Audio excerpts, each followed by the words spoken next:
Welcome to Slash Forward. In this video, we're going to take a brief senior year cruise to the grimy underbelly of New York City in Friday the 13th Part 8, Jason Takes Manhattan. Let's get to it.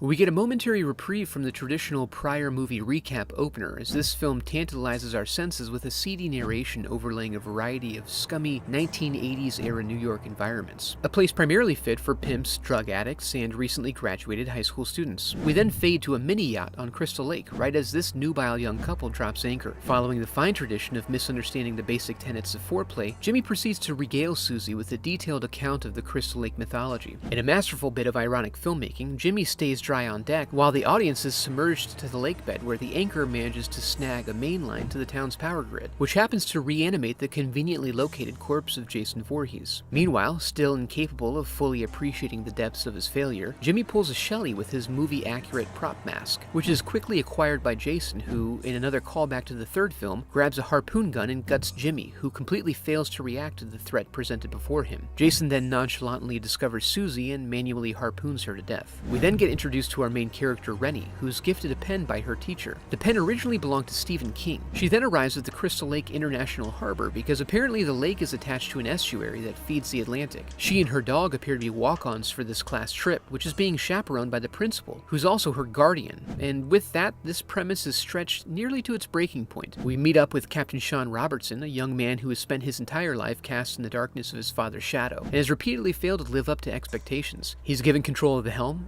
manages to bone the launch, and then decides to go his own way in life. We then get confirmation that Jason is stowed away, and we're off in classic teen cruise fashion with shuffleboard, skeet shooting, and disco-styled dancing. We're also shown that Sean and Rennie have a history together before meeting some of the other characters and getting to some killing. It starts with the AV nerd and his punk rock teen skid mark friend, and she goes off to find some production value for her future music video. The boiler room is too good to resist, and she starts shredding right then and there. Jason stalks her and axes her in the face. Rennie daydreams about a slippery young boy while changing into the worst pair of jeans ever created, establishing that she has some sort of preternatural connection to Jason. Meanwhile, Julius is busy getting in some light sparring while Tamara and Eva horn it up from the skylight. Chasing that rainbow dragon, they both tuck away to snort some smack. Rennie interrupts them as she looks for her dog. Tamara is unsettled by the possibility that Rennie may narc on them, so after a brief interlude where we see Julius's sparring victim get a hot sauna stone inserted into his torso, we cut back to Tamara casually knocking Rennie off the boat, and she's briefly tugged upon by the young boy before being saved by Sean. She goes to her cabin to wash up but is thwarted by another vision. Meanwhile, Tamara, determined to break the scales of human shittiness, presents her biology project to Principal Charles. He puts up only lame protestations to her expertly engineered thirst trap and withers despite the conspicuously open door. He finds out this encounter, sans protestations, was filmed by Wayne, giving the students future blackmail material. After cleaning off her body art, Tamara catches Jason creeping on her and is mildly disturbed by this turn of events, right up to the point where he bursts in on her, causing her to become majorly disturbed, right up to the point where he dispatches her fittingly with a shard of mirror. We find out the Admiral is preparing to navigate a major storm when he loses the use of his first mate shortly before finding himself suffering a similar fate,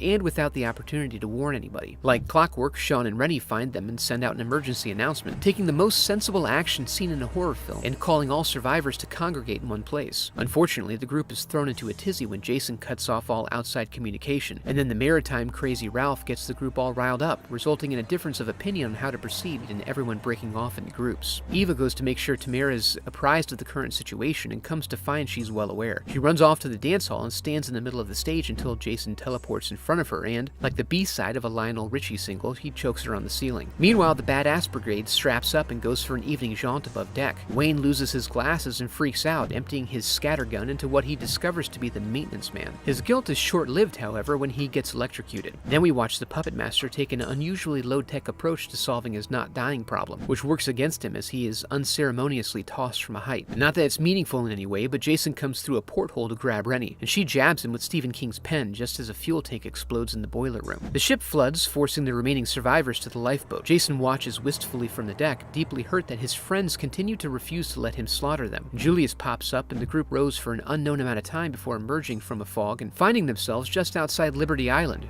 Remember? New York? Their relief is short-lived as they find themselves deep in the butthole of the city. As expected, they're promptly accosted and abducted by a couple of local scumbags, causing the remainder of the group to fall apart mentally and go their separate ways. Rennie manages to score some free drugs, and before things get worse, Jason shows up and provides the ne'er-do-wells with a technical demonstration of an alternative way to shoot up. Rennie uses this opportunity to save herself. Julius is the next to be pursued. He tries to take the high ground but finds himself stuck with no choice but to square off and get to punching. He gets off to a good start, but as he begins to gas out, we find that this is just an exhibition match to showcase Jason's raw power as he punches Julius's head clean off. Rennie is found by Sean, tripping balls through the alleys of New York. Soon they're reunited with a gang and a couple of police officers. The officers are quickly murdered, and then Rennie runs down Jason, but her hallucinations get the best of her and she wrecks the cruiser. In a moment of character development, her ayahuasca trip brings back a repressed memory of Uncle Charles's terrible swim lessons, which is important for some reason. The group leaves him behind to confront Jason on his own, who he still doesn't believe is real, despite their numerous recent interactions. It's not